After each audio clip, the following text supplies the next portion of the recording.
Good morning. It's Tuesday. I'm looking forward to seeing you guys on Zoom in a few hours. And I'm looking forward to hearing all your word problems and being able to solve those with everyone. I think that will be fun. Some people I'm hoping will have some very creative word problems.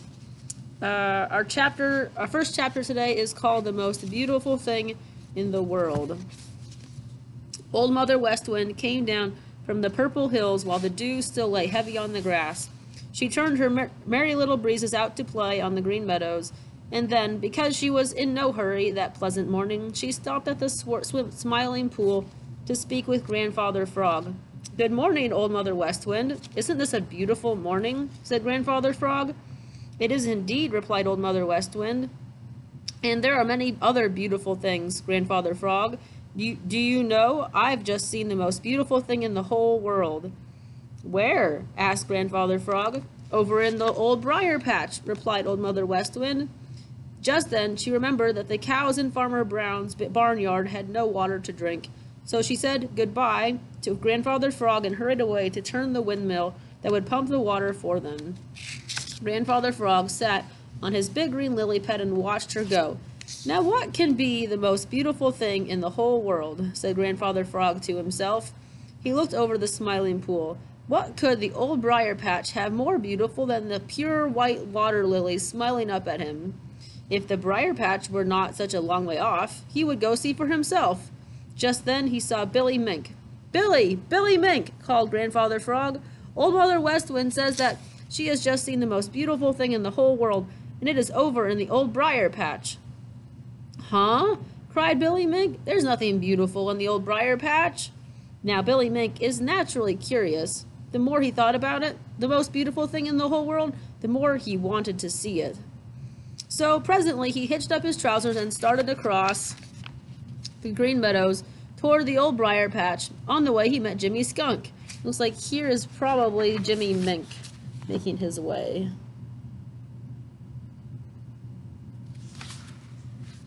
"Where are you going, Billy Mink?" asked Jimmy Skunk.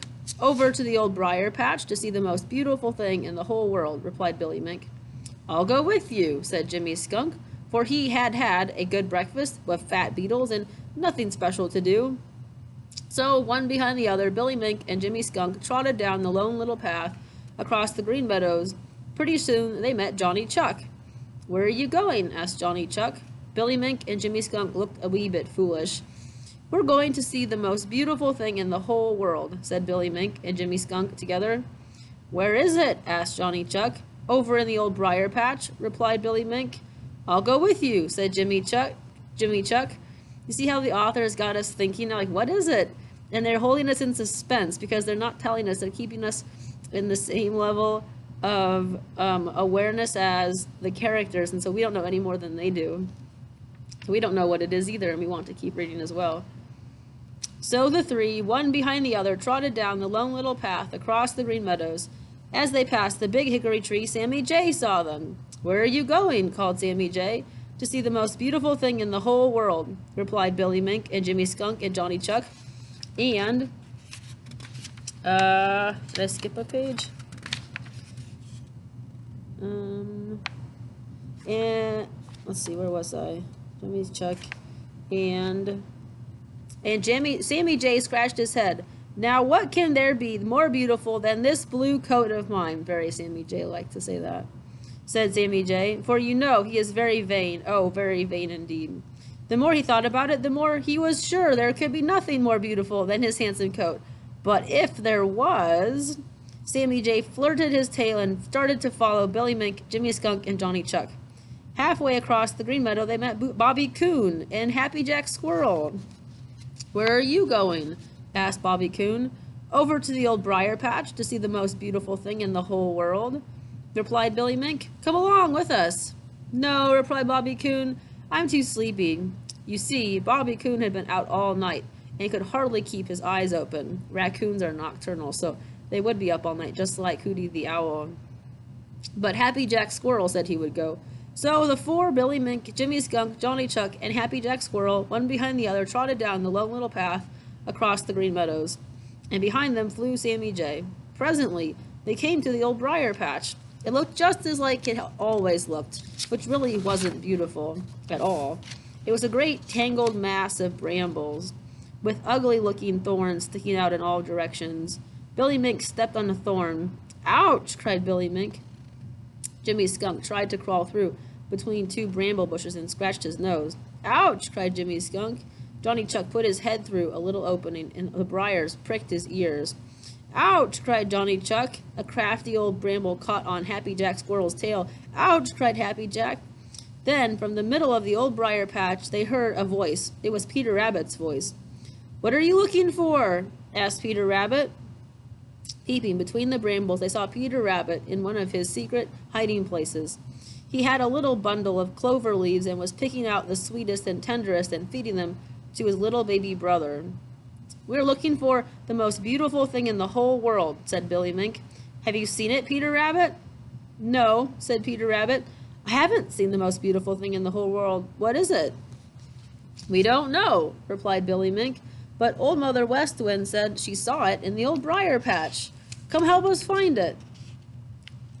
What do you think it is? Do you think that Mother West Wind saw something that they're overlooking? I think they're thinking it's like a tree or a flower or something nature that's really pretty. But I think Mother West Wind is thinking of something else.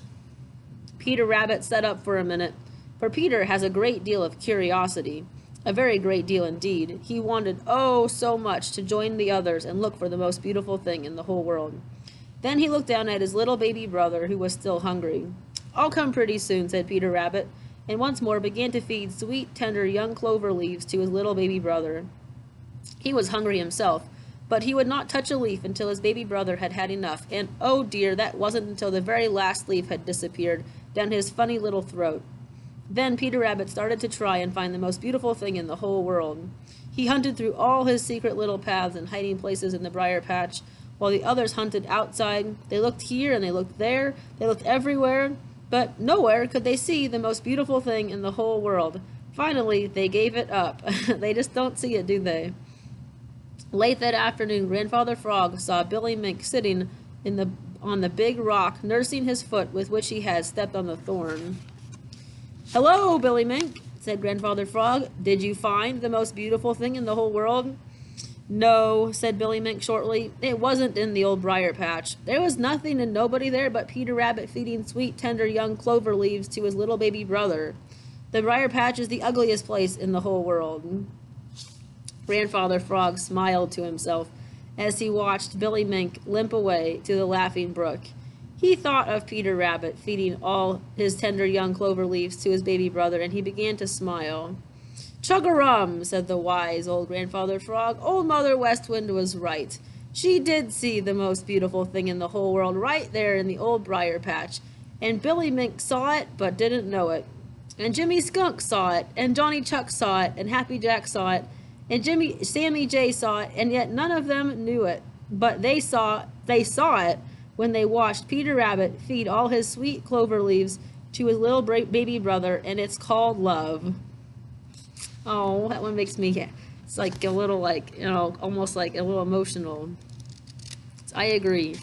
You can't see love, can you? It's not like you can just see, it floating through the air or something, but you can see the actions being demonstrated and what people do.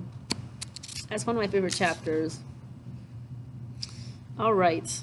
I don't know. It just makes me think, in what ways are we demonstrating love between one another? I don't know. Sometimes I wonder to myself, I wonder if I do enough with my family and with people I meet. Sometimes it's easy, to get caught up in what you're doing and not pay attention and not, shoot, Peter Rabbit could have eaten all the clover tender leaves himself, but he decided to feed them to his brother. So, I don't know, just being aware of, when people are in need and paying attention. All right, next one is Old Mrs. Possum's Big Pocket. All right. Unc' Billy Possum came proudly down the Lone Little Path through the Green Forest towards the big hollow tree which he had made his home. Peter Rabbit was the first to see him coming. Peter hurried to meet him, for Peter had prepared a surprise party to greet Unc' Billy and his family, for whom Unc' Billy had sent a short time before. When Unc' Billy Possum saw all the little meadow and forest people gathered there to greet him and all the good things they had brought to eat, he was surprised, as Peter Rabbit had hoped he would be. But Unc' Billy didn't show it. Oh, my no, Unc' Billy never lets on that he is surprised at anything. He just grinned and grinned, as only Unc' Billy Possum can grin. "What yo all's doing at my hollow tree?" demanded Unc' Billy, grinning more broadly than ever. "It's a surprise party for you and your family," said Peter Rabbit. "We think that Mrs. Possum and the children would be hungry, so everyone has brought something to eat. We want you to know how much we think of you and how glad we are that you are going to stay here with us in the Green Forest. I hope that you will like the surprise party." Unc' Billy made a very low bow. "I certainly am obliged to you all for such a right smart welcome to my family," said Uncle Billy. "I reckons we alls are going to stay right here in the Green Forest, 'cause you alls have made it so pleasant." Now all this time everyone had been looking for Unc' Billy's family, and Danny Meadow Mouse could hold his curiosity in no longer. "But where is your family, Unc' Billy?" he interrupted. Unc' Billy grinned even more broadly than he had before. "I done left them back a piece, so as to see if the way was clear. I'll go fetch 'em." So Unc' Billy Possum started off the Lone Little Path, hurrying as fast as he could go, and everybody gathered close around his hollow tree and watched to see his family arrive. Pretty soon they saw him coming back down the Lone Little Path, and behind him came old Mrs. Possum. She looked so much like Unc' Billy that Johnny Chuck giggled right out loud. Her own face was just as thin and just as worn and just as rumpled as Uncle Billy's old suit. Her face was just as sharp, and then here is a picture of them. Let's see. And just as crafty as Uncle Billy's. But while Uncle Billy was grinning, old Mrs. Possum had never a smile. In fact, Mrs. Possum looked cross. She looked so cross that Peter forgot all the nice things he had planned to say to her.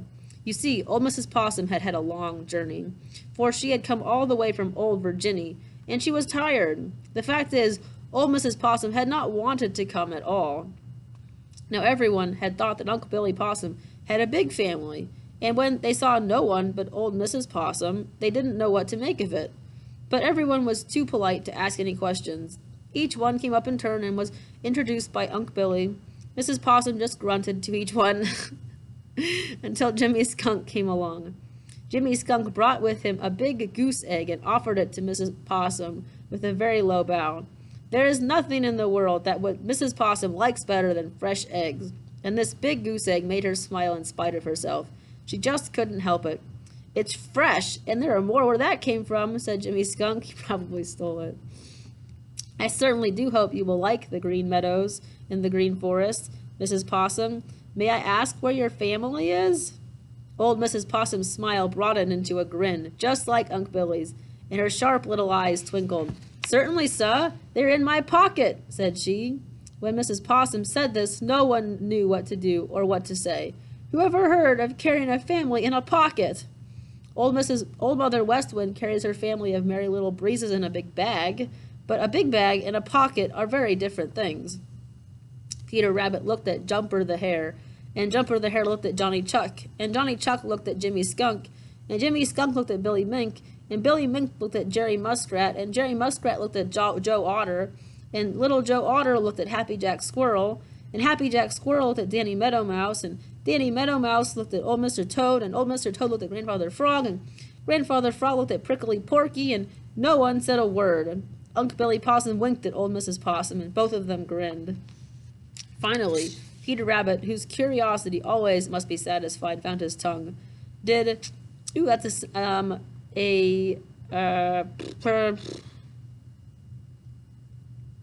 my gosh, what's it called?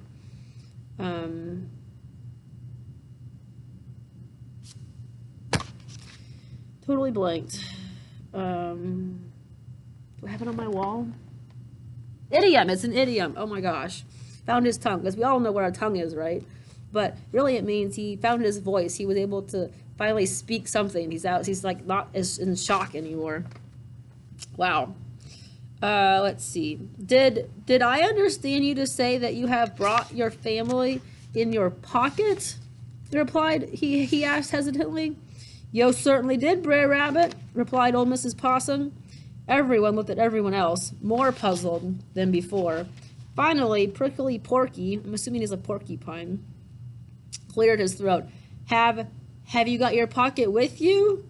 It was such a foolish question that everybody laughed. Uncle Billy laughed harder than anyone else, and less it was old Mrs. Possum herself. Of course I brought my pocket with me, said she. Would you alls like to see my family? If you please, said Jimmy Skunk, who never forgets to be polite. So remember, real quick, possums are marsupials like kangaroos are, and they have that pocket where they keep like their baby, I don't know what possums call them, but kangaroos have joeys. So she's like, it's attached to her. Of course she has to bring it with her. Let's see. Old Mrs. Possum climbed up on a stump where all could see her. My, how they did crowd around. Then very slowly she opened the big pocket in her gown and began to call one name after another. So in this story, they're saying it's in her dress apron, but really, like, it would be like a possum has a pocket. As she called out of that big pocket, popped one head after another until they were 8 little heads sticking out of the big pocket, and every little head was the exact image of Unc' Billy Possum's. For a few minutes no one could say a word. It was so surprising that everyone rubbed his eyes to make sure that he saw right. Then Peter Rabbit hopped up on a log and made a speech. It wasn't much of a speech, but he told Mrs. Possum how he had planned this surprise party and how the surprise was really theirs and not hers. He finished by suggesting that it was time to eat. Then everybody brought out the good things which they had prepared, and all began to eat and talk at once. Old Mrs. Possum soon made herself at home in the Green Forest and kept house for Unc' Billy in his big hollow tree. And Unc' Billy Possum found that with so many mouths to fill, he had to keep hunting for something to eat most of the time. It was about this time that Farmer Brown's boy began to be troubled. Every day when he went to collect the eggs in the hen house, he found that someone had been there before him. The eggs grew scarcer and scarcer and scarcer. He knew that Jimmy Skunk was not stealing them, because he had stopped up the only place where Jimmy Skunk could get in.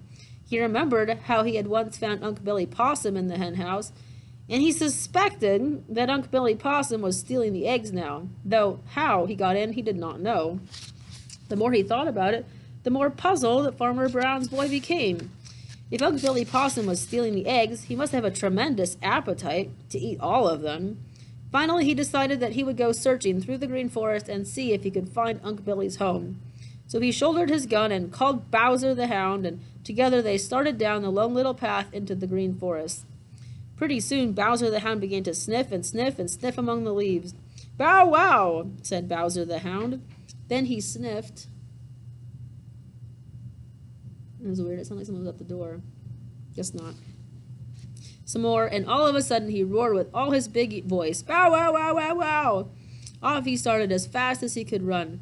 Farmer Brown's boy had hard work to keep up with him. Bowser the Hound had found the trail of Unc' Billy Possum. Now, Unc' Billy had been off hunting for breakfast in one direction, while old Mrs. Possum, with her family in her pocket, had started off in another direction.